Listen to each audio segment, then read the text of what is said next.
Welcome to the Binge Breakers podcast. I'm Jacqueline. I am here to teach you how I overcame bulimia and my binge eating disorder, and how you can too. Through simple steps of mind management, repairing your relationship with yourself, understanding your habits, and intuitive eating. Disclaimer. This recording is not intended to be utilized as medical advice or a medical diagnosis.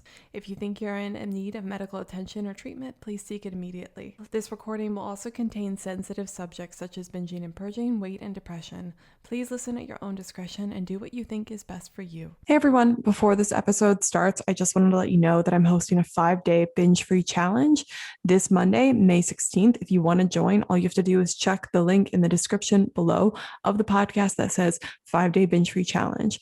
And if you don't know what that is, it's a great free challenge that you can use to kickstart your recovery. It's going to offer you 5 days of daily training plus support inside of a community that everyone is also trying to recover in. And then you'll also get emails of motivation daily sent straight to you. So if you're interested in that, you think it'd be fun. Last time I've hosted these challenges, it's always been a lot of great momentum for tons of people. And then there will also be a special offer for you at the end if you want to continue that. So it's an awesome thing for anyone struggling in recovery that wants kind of a kickstart in that place. So again, if you want to join, it's May 16th is when it starts, this coming Monday, and you can check the link in the description, or you can just go to my Instagram and the link is in my bio as well there. So yeah, or you just DM me on there as well and I will get back to you. All right, guys, enjoy the episode. Bye. Hey everyone, welcome to the podcast. Today we're going to be talking about 4 intuitive eating misconceptions that people have. And I wanted to talk about it because I remember I so often thought that intuitive eating was just BS. I thought it was this fake thing that people told themselves, they lied to themselves about, that actually didn't help anyone and was just people eating cupcakes all the time and calling it intuitive eating. And I really didn't believe that it was possible to find balance with food at all, let alone with trusting yourself and your intuitive signals to eat. And I know that I wasn't the only one that thought that. And, you know, I would label myself now as an intuitive eater. I never track calories. I never track macros.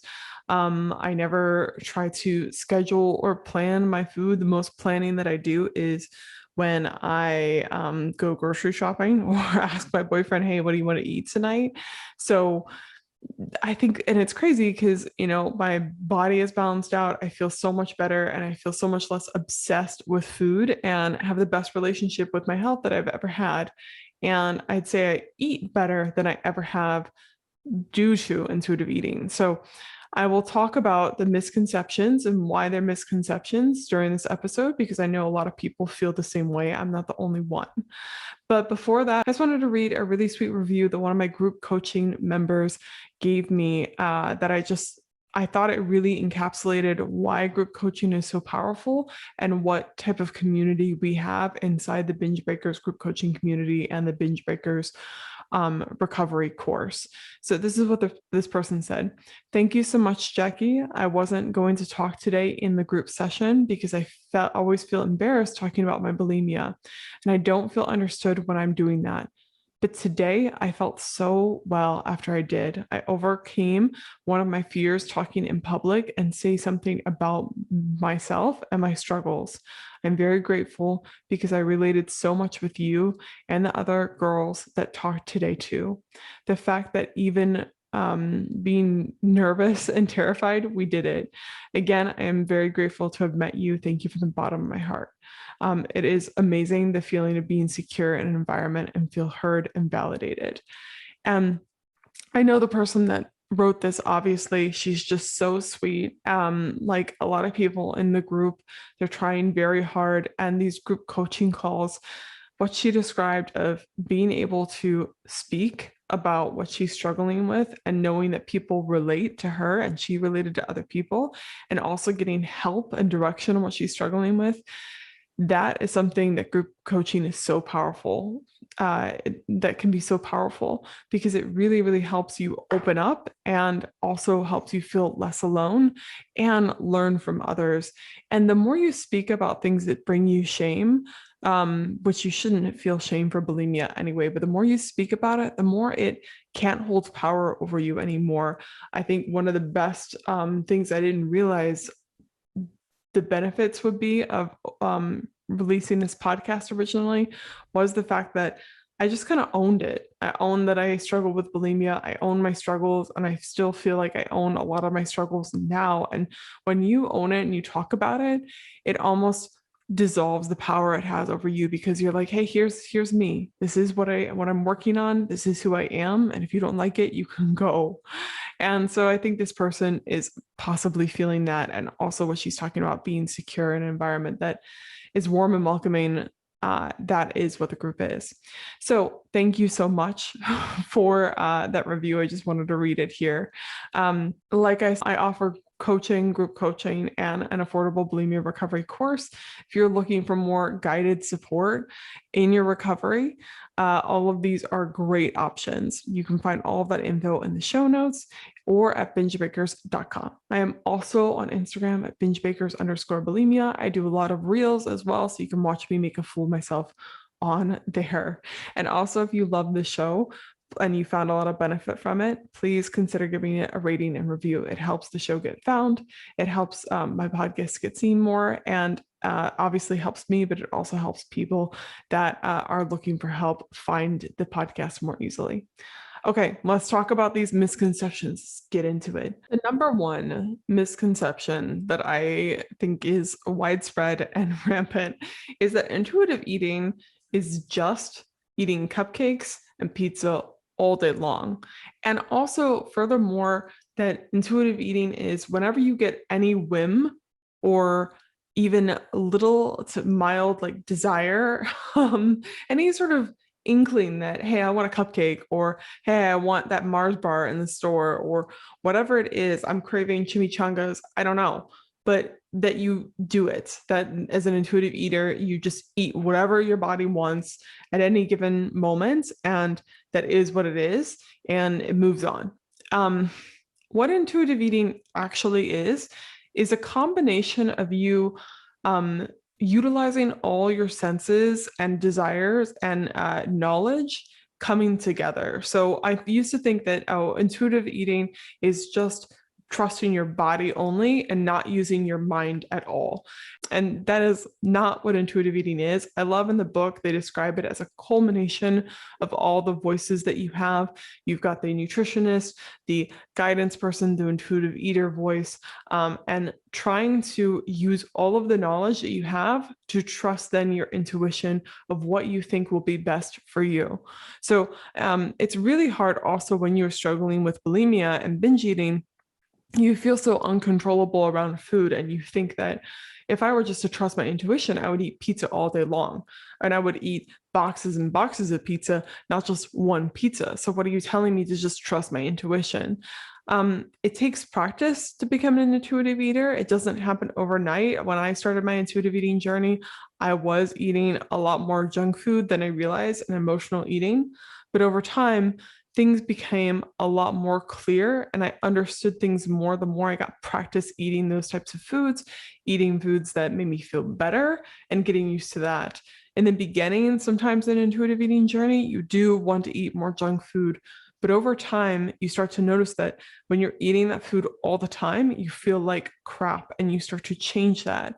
And that's when, like, even if your body, that there's a situation in intuitive eating where sometimes your body might want pizza, but if you've had pizza for a while and you don't feel scarcity around it, and you don't feel worried that you're never going to have it again, you're like, body, even though we kind of are craving pizza, I think what we really want is a hearty salad that also tastes delicious. So intuitive eating, you can still make decisions on the food that you eat, and you choose what will be best for you during that time. And sometimes enjoying a nice slice of pizza is what's best for you, but sometimes it's not. So I still sometimes get cravings for cookies in the morning, and I'm like, sometimes I have it. Maybe it's a weekend, but on the work days, I'm like, nah, we're gonna have something a little healthier. And I use my intuition, my knowledge, my culmination of understanding of my body, my cravings, how my body works, to make a decision on food. So intuitive eating isn't just trusting every whim that your body gives you. It's trusting multiple sources of your body. It's trusting your hunger signals, your satiety cues, the knowledge that you have of what your body functions best on, the trust that you have in your body, and the understanding of how foods will affect you, and trusting that childlike person that you have inside you that wants to enjoy the cupcake, wants to enjoy the pizza. It's a whole combination. It's not just, I want crackers, so I'm going to have crackers. Intuitive eating is actually a lot more complicated than that. The other big misconception that I see people go through is that they think it won't work for them. Intuitive eating works for other people, but it won't work for me. It won't work for me because I'm struggling with bulimia, I'm struggling with binging, I'm uncontrollable around food, my hunger and satiety signals are broken, therefore they can't be trusted, therefore intuitive eating won't work for me. Here's what, and this is something that they said in the intuitive eating book, in the, whoever, Evelyn, who came up with the whole concept. When you were struggling with binge eating, in particular with binge eating and then bulimia, you have an over desire for food.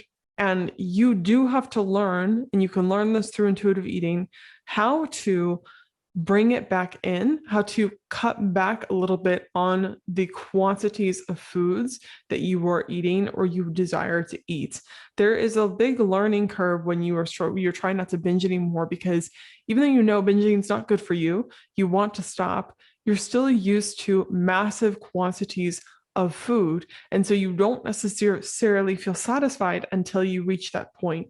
And so there is a curve when you are learning to intuitively eat where you aren't necessarily going to feel super satisfied for a little while when you eat normal meals, what people would consider normal meals. And they even say in the book, people that are struggling with bulimia and binge eating may need to get used to eating less than they normally would eat. And that is part of their intuitive eating journey. So a lot of people think, again, it's a misconception of, oh, I just eat whatever I want. And no, you're using all of your intuition senses, not just one, not just the whim, your base brain, your primal part of yourself. You're using a lot of different aspects. I will say this also, there are multiple different types of intuitive eating. There is the main book that everyone follows, but I even think how I teach intuitive eating is a little bit different than how Evelyn Triboli wanted to teach intuitive eating. And that's fine, because I think the beauty of intuitive eating is you can take it and shape it a little bit to work for you. It's what your version of intuitive eating. So intuitive eating can work for you because what it does is it offers you the ability to relearn your hunger and satiety signals, to understand and trust your own internal body cues versus external cues. It makes you trust yourself again and give you the tools you need to make decisions again. And it won't work for you if you try to do intuitive eating today. Like, let's say today, you will make mistakes, and that's okay, but that's how you learn. So a lot of people, they think it's not going to work for me, but I'm going to try it a little bit. They dip their toe in for one day, and of course they're a complete mess at it because they're just starting out. You're not going to be good at it at first. When I first started intuitive eating, I didn't know that that's what I was doing, but I totally was trying to intuitively eat.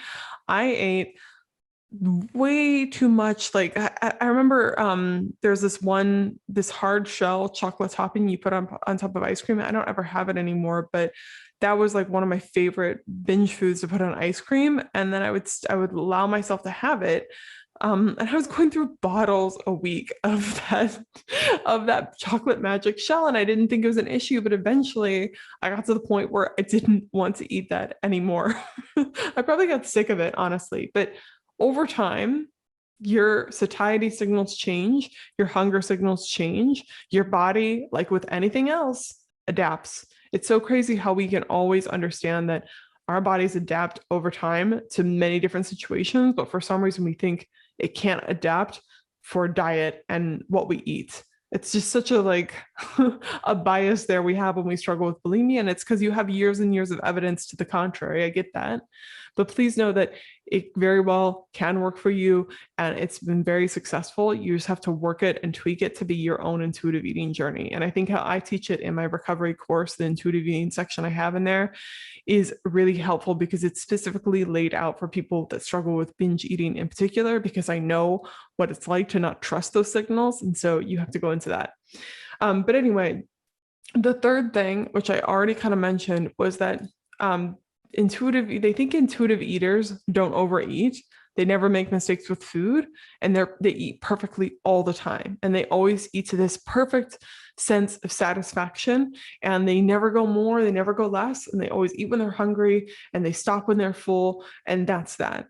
Intuitive eaters, like I said, use multiple different knowledge systems that they have, multiple things to make decisions based on food. That's why in my podcast in the past, I've talked about fun eating, like eating food just for fun is still something I do sometimes. I totally had some Fireman Derek's Bake Shop pie this weekend. I was not hungry for that pie. I had the pie anyway, not a whole pie, but like a piece of pie with my boyfriend. And it was eating for total joy. And did I gain 1,000,000 pounds this weekend? No. Am I like continuously eating those things? No. That's because intuitive eaters, like most people in society, a lot of people are intuitive eaters and they just don't realize it. They trust themselves to eat for fun sometimes. They trust themselves to accidentally overeat. They're not constantly monitoring their bodies and their food. So when they do maybe overeat, they think, oh, I'm a little overstuffed. I probably ate a little bit too much. Okay, well, whatever. And they move on, and their body usually regulates that a little bit. And they may find that they have a little extra energy later, that they're fidgeting a bit more, or they may find that they are not as hungry for the next meal because they aren't hyper fixated on it. It happens without them being like, oh, I need to compensate and keep on going. With intuitive eaters, they make, air quotations, mistakes with food. That is totally what happens. And people think that intuitive eating, like to be an intuitive eater, I have to be totally perfect. That's not the case. No one eats perfectly. If everyone ate perfectly, we probably wouldn't have as many of the health crises that we have in the world. It's just not what humans function. We function in a very like short-term gratification system. So to expect yourself to eat perfectly is just kind of crazy. Intuitive eaters don't eat perfectly, but it does function a lot better for them rather than hyperfixating on something or trying to be this absolute person of perfection. And then whenever you mess up that perfection idea that you had, you completely binge and screw everything and go back to what you thought was working before, which never has worked. And the final misconception of intuitive eating is that intuitive eating is letting go. It's letting go of your health. It's letting go of your nutrition goals. It's letting go of being this regimented ideal that you have in your head. Intuitive eating, let's say, is letting go. It's letting go of a lot of the rules that you have kept for a long time, that you've held on to, that you believed forever that they were true. Intuitive eating is letting go of your eating disorder in a lot of ways, but it's gaining a whole lot more than you're letting go of. And I always say this to people, they think it's letting go of control. And I guess in some ways it is, but not really, because I find that now being an intuitive eater, I have so much more control over food than I ever did. I feel like I completely trust myself no matter what we have in the fridge. I know that I'm not just going to start compulsively eating the ice cream. And whenever I do have it, I feel like I can stop at any time. And I trust and I know that I'm going to take care of myself, and I'm not just going to stuff myself with binge foods all the time or restrict that food all the time. I have so much more clarity and control around food than bulimia ever gave me. My eating disorder and bulimia and restriction and binge eating, the compulsivity of it, that controlled me. And I think when you are so scared to deviate from the rules, they aren't helping you stay in control. They're literally controlling you. And I'm all for structure. I'm all for planning. I do that all the time in my business. I get it. And I do plan my food to some degree. Like I said in the beginning, I have to plan what I get for groceries. I have to plan what we're going to eat a little bit throughout the week, or we would just be buying food out all the time. But having such rigid rules that you feel like if you deviate from them, you will completely fall off the wagon, that is walking a fine line, my friend, and it's not working for you. Intuitive eating teaches you how to be in control, how to trust yourself, how to understand your hunger and satiety signals, and take care of your body in a way that you never had before. Intuitive eating is fantastic. And I think there are many different deviations from intuitive eating for intuitive eating. So what my version of intuitive eating looks like may be different from yours, but you can all find your own intuitive sense of how to control food in a way that works for you versus being controlled by food, which I think is what eating disorders often do to us. So hopefully I helped clear up some misconceptions for you. If you found that this podcast episode in particular, the intuitive eating subject, interesting and helpful, and maybe cleared up some of your misconceptions, and you really would like to try intuitive eating, but you're not sure quite how to go about it, or it feels very scary, highly recommend you check out my Binge Breakers recovery course. You can join the group coaching program as well, but just the course with the community that it has there, it has a whole entire section on intuitive eating. Plus our previous month, April, was the month where we did our Building Comfort with Food workshop. All those things are going to give you structure, so it doesn't feel like you're just free falling into intuitive eating, which is kind of what I did in recovery, and it worked out. So you can totally do that. But if you want something to kind of give you step-by-step instructions and teach you how to relearn your hunger and satiety cues again, and understand how to differentiate binge urges from hunger urges and that sort of stuff, then highly recommend you check out the course. All you have to do is go to bingebreakers.com/recovery-course. And if an online course does not sound supportive to you enough, which I promise you the course is amazing. There's an amazing online Facebook community there too, full of great people. But if you feel like an online course is a little bit not as much structure as I need, I also offer group coaching as well in combination with the course. So you can up level and get that package instead. And you can find that all at my website, bingebreakers.com. So anyway, I will leave you guys there. I hope that this has cleared up your misconceptions about intuitive eating, and I highly recommend that instead of dipping your toe in or looking at intuitive eating from afar, you try to intuitively eat this week. Make it a challenge for yourself to go all in on that and see what happens, see what you learn. Okay, I'll talk to you guys next week. Never give up on yourself, my friend. Bye.